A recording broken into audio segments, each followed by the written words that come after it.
आइए हमारे उत्तर प्रदेश की तरफ और लखनऊ की सरजमीन पर बड़े बड़े हाजी, बड़े बड़े नमाजी, बड़े बड़े कारी, बड़े बड़े हाफिज, बड़े बड़े मुल्ला और मौलवियों की लड़कियां इंस्टाग्राम पर रील बना रही हैं, सर से दुपट्टे उतर चुके हैं, स्कर्ट पहनकर और शॉर्ट कपड़ों में रील बनाती हैं, वो भी बेहयाई के साथ और यानियत के साथ, और नंगी नंगी रील बनाती हैं, बेहुदा रील बना रही हैं। और जब हाजियों, नमाजियों, मुल्ला और मौलवियों की लड़कियों का यह हाल है, तो फिर बड़े बड़े अमीरों की लड़कियों का हाल क्या होगा, अमीर जादियों का हाल क्या होगा, मॉडर्न कल्चर में पलने वाली लड़कियों का हाल क्या होगा। वेस्टर्न कल्चर ने, पश्चिमी सभ्यता ने, मगरबी तहजीब ने आज हमारी लड़कियों को इतना बेशरम बना दिया है। तसव्वुर करें आप, हैं घर में रहना इनको बकवास लगता है, घर में रहना कहती है ये चार दीवारी में कैद करके रख दिया है। वाह मेरी बेटियों, वाह मेरी कौम की बच्चियों, वाह मेरी कौम की बहनों, अपने घर में रहकर अपने बाप के लिए खाना बना देना शर्म की बात है, अपने भाई के लिए खाना बना देना शर्म की बात है। एयर होस्टेस बनकर हवाई जहाज में, एरोप्लेन में पैसेंजर्स को खाना सर्व करना तरक्की की बात है। वाह, ये कौन सी अकल पसंदी है और अकल का दायरा है कि तुम अपने भाई के लिए खाना बनाओ तो ये जिल्लत समझती हो, अपने घर में अपने बाप के लिए खाना बनाओ तो इसको तुम अपनी इंसल्ट समझती हो, और तुम जब एयर होस्टेस बन जाओ तो पैसेंजर्स के सामने खाना सर्व करो, ब्रेकफास्ट सर्व करो तो तुम इसको अपने लिए तरक्की की राह समझती हो।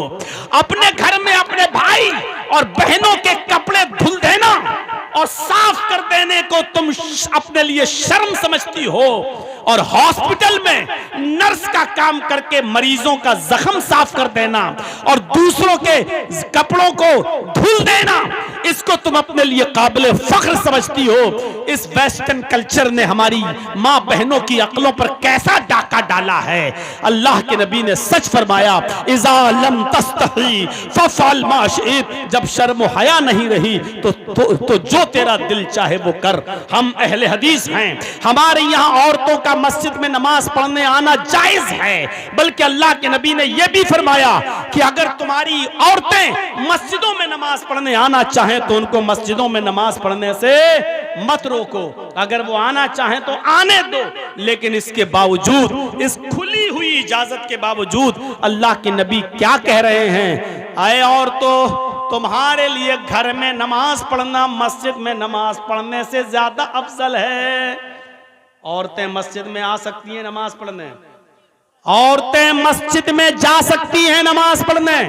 औरतों को अगर वो इजाजत मांगे अपने भाइयों से, अपने बाप से शादी से पहले और शादी के बाद अपने शौहर से, मैं मस्जिद में नमाज पढ़ने जाना चाहती हूँ, तो न शौहर को रोकने का हक है, न बाप को, न भाई को। मस्जिद में अगर नमाज पढ़ने जा रही हैं तो उनको मत रोको। अल्लाह के नबी ने कहा इजाजत दे दो, वो मस्जिद में नमाज पढ़ने जा सकती हैं।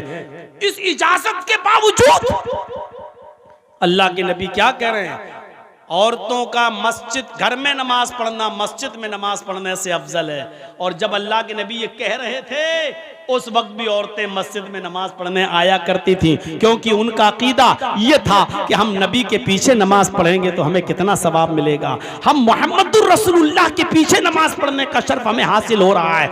नबी के इस हदीस के बाद, कहने के बाद कि औरतों का घर में नमाज पढ़ना मस्जिद में नमाज पढ़ने से अफजल है, ये कहने के बाद भी मेरे भाइयों, इसके बावजूद भी अल्लाह के नबी सल्लल्लाहु अलैहि वसल्लम ने इजाजत दी कि औरतें मस्जिद में आ सकती हैं और जाती थीं।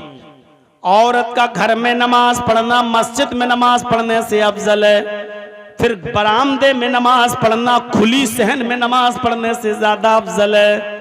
फिर घर के कमरे में नमाज पढ़ना, जहां वो अपने शौहर के साथ सोती है, जहां वो अपने शौहर के साथ रहती है, और रात में वो रूम बंद कर लिया जाता है, तन्हाई वाला रूम, बेडरूम जिसमें वो सोती है, उस बेडरूम में, उस कमरे में नमाज पढ़ना घर के बरामदे में नमाज पढ़ने से अफजल है। देख रहे हैं आप, तरतीब देखिए, तरतीब। औरत का अपने घर में नमाज पढ़ना मस्जिद में नमाज पढ़ने से अफजल है, क्योंकि वो मर्दों से दूर रहेगी। अब घर में भी नमाज पढ़ना है तो बरामदे में नमाज पढ़ना, सहन में नमाज पढ़ने से अफजल है, क्योंकि सहन खुला हुआ होता है, आंगन खुला हुआ होता है और बरामदा घर के एक साइड में होता है। तो घर के बरामदे में नमाज पढ़ना सहन में नमाज पढ़ने से अफजल है।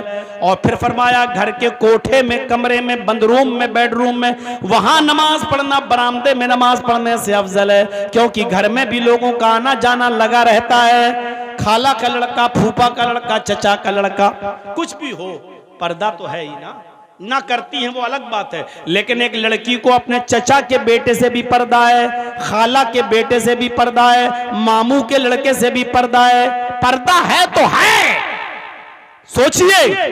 तो इसलिए इन लोगों का तो आना जाना लगा रहता है। जब औरत अपने बंद कमरे में और बंद रूम में नमाज पढ़ेगी तो जाहिर बात है कि इन लोगों से भी उसकी मुलाकात नहीं होगी। तो फरमाया कि औरत का बंद कमरे में नमाज पढ़ना खुले हुए बरामदे में नमाज पढ़ने से ज्यादा अफजल है, क्योंकि वो मर्दों से उतनी ज्यादा दूर रहेगी। ये शर्म हया बताई है औरत की।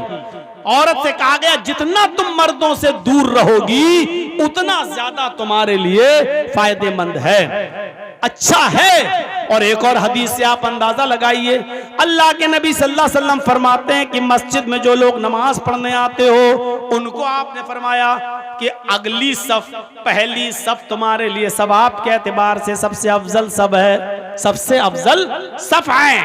और जो लोग पहली सफ में नमाज पढ़ने का सवाब कितना है ये नहीं जानते, अगर उनको मालूम हो जाए, आए लोगों, अगर तुम्हें ये मालूम हो जाए कि अगली सफ में नमाज पढ़ने का सवाब कितना है तो तुम लोग लड़ने लगोगे अगली सफ के लिए, अगली सफ के लिए, पहली सफ के लिए लड़ने लगोगे। कुरान अंदाजी की नौबत आ जाएगी, पर्चियां फेंकी जाएंगी पहले सफ में नमाज पढ़ने के लिए।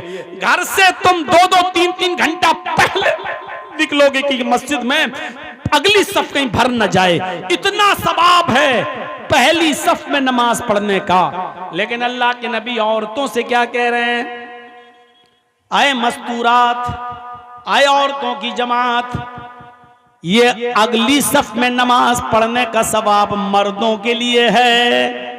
खैरु सुफूफिर रिजाल अव्वलुहा व शर्रुहा आखिरुहा, मर्दों की पहली सफ सवाब के एतबार से सबसे बेहतर है, व शर्रुहा आखिरुहा, और आखिरी सफ, पिछली सफ सबसे बुरी सफ है सवाब के एतबार से मर्दों की। लेकिन औरतों से क्या कह रहे हैं, आए औरतों, खैरु सुफूफिन निसाई आखिरुहा व शर्रुहा बलवा, आए औरतों तुम्हारे लिए पिछली सफ सबसे बेहतर है, पिछली सफ, सबसे पीछे वाली सफ औरतों तुम्हारे लिए सबसे बेहतर है सवाब के एतबार से, और सबसे आगे वाली सफ सबसे बुरी है सवाब के एतबार से। अब आप गौर करो, जर्जी साहब नमाज पढ़ा रहे हैं, अल्लाहु अकबर, मेरे पीछे 5 सफ़े लगी हैं मर्दों की, पर्दा पड़ा है उसके बाद पीछे, और उसके बाद 5 सफ़े औरतों की लगी हुई हैं, 5 सफ़े औरतों की लगी हुई हैं पीछे। पहली सफ में मर्द हैं, मर्द की पहली सफ सवाब के एतबार से सबसे बेहतर है, 5 सफ़े पूरी हो गई। मर्दों की पिछली सफ सबसे बुरी है सवाब के एतबार से, सबसे कम सवाब। उसके बाद पर्दा पड़ा है, पर्दा, पर्दा, उसके बाद औरतों की सफ लगी है 1 2 3 4 5, 5वीं सफ जो सबसे पीछे है औरतों की, वो सवाब के एतबार से सबसे अच्छी सफ है। सबसे ज्यादा सवाब किस औरत को मिलेगा जो सबसे पीछे वाली सफ में है, और सबसे कम सवाब किसको मिलेगा जो सबसे आगे वाली सफ में है। औरत को पिछली सफ में सबसे ज्यादा सवाब मिलेगा, क्यों? क्योंकि वो मर्दों से उतनी ही ज्यादा दूर है। पहले तो औरतों को चाहिए कि वो घरों में नमाज पढ़ें, लेकिन अगर मस्जिद में आना चाहें तो इजाजत है, चलो आ गई। आने के बाद भी याद रखो कि तुम्हारी पिछली सफ सबसे बेहतर सफ है। ये शर्म हया बताई है औरत को इस्लाम ने कि तुम मस्जिद में भी आओ जहां अच्छे लोग आते हैं, नेक लोग आते हैं, और कोई कितना भी बड़ा कमीना, कितना भी बड़ा बदमाश किस्म का इंसान ही क्यों ना हो, लेकिन वो मस्जिद में तुम्हारे साथ गलत काम नहीं कर सकता। मस्जिद का अदब और एहतराम इतना तो है उसके अंदर। जो मस्जिद में तुम्हारे साथ गलत कर ही नहीं सकता, तुम्हारी इज्जत में डाका डाल ही नहीं सकता, इसके बावजूद कहा कि तुम्हारी पिछली सबसे अफजल है, क्योंकि तुम उनसे दूर हो। तो बाजारों में जाने की इजाजत किसने दे दी? शादियों में मर्द और औरतों को एक साथ खाने की परमिशन कहां से मिल गई? और 10 साल से बड़ी लड़की को कॉलेज में, यूनिवर्सिटी में लड़कों के साथ बैठकर एक ही बेंच और एक ही क्लास में पढ़ने की परमिशन कहां से मिल गई? और कॉलेज की कैंटीन में एक साथ चाय पीने की परमिशन कहां से मिल गई? मेरे भाइयों, इन तमाम चीजों पर गौर करो। अल्लाह के नबी सल्लल्लाहु अलैहि वसल्लम ने फरमाया, शादी के मौके पर भी लड़की से जबरदस्ती मत कहो निकाह कबूल किया। कहलवाया जाता है ना, लड़के का निकाह होने से पहले लड़की से पूछा जाता है कि फला लड़के के साथ तुम्हारा निकाह हो रहा है, तुमने कबूल किया? क्या तुम्हें लड़का कबूल है? तो बेचारी बोलती नहीं है शर्म की वजह से। तो जबरदस्ती ये कठमुल्ला जो जाते हैं जाहिल, ये जबरदस्ती कहलवाते हैं। उसमें एक वकील होता है, 2 गवाह होते हैं। कबूल किया? अब वो चुपचाप, अब धीरे से सहेलियां कोनी मार रही है, कह दे कबूल, कह दे। अब उसकी सहेलियां जब कहती है तो वो कहती मैंने कबूल किया। तो वकील पूछता है गवाहों से, इसने जो मुंह चलाया है तुमने सुना? अगर वो गवाह कहते हैं कि नहीं सुना, तो उस लड़की से कहा जाएगा इन दोनों ने सुना नहीं, जरा जोर से बोलो। तब वो जोर से बोलेगी मैंने कबूल किया। कहा सुना कि हाँ, तब निकाह माना जाता है। जाहिलो, तुम्हें कि बंदरों के हाथ में जब से उस्तरे मिल गए ना, तो शेविंग के बजाय गर्दन काटना शुरू कर दी है दीन की। ये हाल है। अल्लाह के नबी ने कहा कि ये इजाजत का तरीका है ही नहीं। अरे शादी वाले दिन लड़के की तरफ से कपड़े आते हैं लड़की को, और लड़की की तरफ से कपड़े आते हैं लड़की वालों की तरफ से लड़के के लिए। इजाजत का, लड़की की इजाजत है या नहीं, उसका सबसे अच्छा तरीका यह है कि जिस दिन शादी है लड़की की, बारात आ रही है, लोग आ रहे हैं, उस दिन लड़के की तरफ से दिए हुए कपड़े अगर लड़की खुशी खुशी पहन लेती है तो समझ लो कि इजाजत है। उसने पहन लिए कपड़े, इसका मतलब यह है कि लड़की राजी है। अब क्यों कहलवा रहे हो कबूल है कबूल है कबूल है? क्यों कहलवा रहे हो? और ज्यादा से ज्यादा एक बार पूछो फलां के साथ तुम्हारा निकाह किया जा रहा, कबूल है? वो खामोश रहेगी। अल्लाह के रसूल ने फरमाया इज़्नुहा सिमातुहा, उसकी खामोशी ही उसकी इजाजत है। मत कहलवाओ कबूल है, दस्तखत कराओ, चल दो। नहीं बोली साहब सुना, अरे उसने खामोशी अख्तियार की है ना, यही खामोशी उसकी इजाजत है। ये है शर्म हया औरत की। जो लड़की शादी के मौके पर भी ये ना कह सके कि मुझे निकाह कबूल है या वो लड़का कबूल है, इतनी शर्म हया बताई है अल्लाह के नबी ने। लेकिन ये रात के 1 बजे भी अभी जाइएगा ना, तो अभी भी चोंचे चल रही होंगी मोबाइल पे, हेलो आई लव यू, ये वो, जैसे कबूतर होते हैं ना गुडर गुम करते हैं, ऐसी इनकी चोंचे चल रही होंगी। और अभी भी रात भर बातें कर। गौर करो ये बेशर्मी किस हद तक बढ़ गई। शादी जो एक हलाल रिश्ता, शादी जो एक पाक रिश्ता, निकाह जो एक पाकीज़ा तरीका है मियां बीवी के मिलने का, उसमें भी इतनी शर्म हया बताई कि लड़की नहीं बोल पा रही है तो खामोशी ही को इजाजत मान लो, मत बुलवाओ जबरदस्ती। सोचो उस रिश्ते में भी ये कहा है जो जायज है, उसमें भी ये कहा कि मत निकलवाओ कहलवाओ उनसे, खामोशी है तो बस इजाजत है। ऐसी लड़की कितना मुंह चलाते हैं, कहां थे हम तो 1 घंटे से इंतजार कर रहे थे, 2 घंटे कहां थे, भूल गए। ये लड़कियां आज इस तरीके के जुमले अदा कर गए। शर्मो हया आज मेरे भाइयों नीलाम हो चुकी है। इसलिए हमारी मां बहनों को चाहिए कि शर्मो हया का लिबादा ओढ़ें। काफी है मेरे भाइयों 1.5 घंटे से ज्यादा की ये तकरीर, और ईमान के ये 3 दर्जे जो मैंने आपके सामने रखे हैं। हम 10 मिनट आपके पास बैठेंगे मेरे साथियों, इस इदारे के लिए जो बड़ी मेहनत से यहाँ के असातिज़ा ने चलाया है, और अल्लाह करे कि इसको किसी की नजर न लगे और ये इदारा दिन दूनी रात चौगनी तरक्की अता फरमाए, हासिदों के हसद से बचाए। मैं वैसे चंदा बंदा करता नहीं हूँ, लेकिन आपके इस इदारे के लिए 10 मिनट में बैठा हूँ। 25 सालें हो चुकी हैं मुझे आपके इन एरिया में आकर, बिहार, बंगाल, झारखंड, और अभी तक आप मोहब्बत कर रहे हैं और मुझे हर साल बुलाते हैं, छोड़ने का नाम नहीं ले रहे हैं। तो आज यही मोहब्बत मैं देखना चाहता हूं आपको मुझसे कितनी है, और आप मेरे कहने पर मेरे हाथ पे इस इदारे के लिए कितना ताउन करते हैं। जरा मेरे हिसाब से करिएगा और लोगों को 10 देते हो, ये सोचो यूपी से आया हूं तो मेरे हाथ में कितना देना चाहिए। मैं ये नहीं कह रहा हूं कि अब 10 वाले 10 ना दें, लेकिन इस मोहब्बत का वास्ता जो मैंने आपको दिया है, इस मोहब्बत के हवाले से देखो कि मेरे हाथ में आप क्या देते हैं। अल्लाह ताला से मेरी दुआ है कि अल्लाह ताला आपको इसका अजर अजीम अता फरमाए, ईमान हमारे अंदर पैदा फरमाए, तौहीद हमारे अंदर पैदा फरमाए।